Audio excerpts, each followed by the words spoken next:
Okey, ini merupakan salah satu fakta yang sangat-sangat mengejutkan. Profesor daripada Universiti Utara Malaysia menjelaskan bahawa Bukit Malut bukanlah penempatan terbesar etnik Rohingya di Langkawi.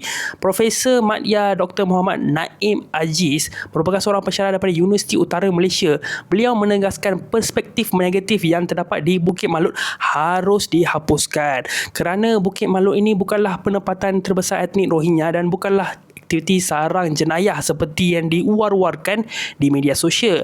Sebaliknya, penduduk dekat Bukit Malut ni 92.2% merupakan rakyat Malaysia yang mempunyai MyKad yang sah.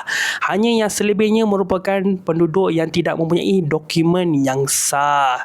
Beliau juga menegaskan bahawa penduduk asal Bukit Malut ini merupakan penduduk-penduduk yang berasal daripada Kedah pada tahun 1942 ke 1945. Mereka semua dibawa ke Myanmar untuk membina landasan kereta api maut. Lepas kejatuhan Jepun, penduduk-penduduk ini menetap semula di kawasan Ranong, iaitu sempadan di antara Thailand dan juga Myanmar atas belas kasihan sifat berperi kemanusiaan kerajaan Malaysia pada tahun 1980-an.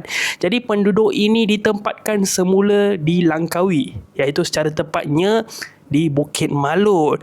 Mungkin ramai yang beranggapan bahawa penduduk di Bukit Malut sebenarnya bukanlah rakyat Malaysia, tapi mereka merupakan rakyat Malaysia yang mempunyai identiti yang sah.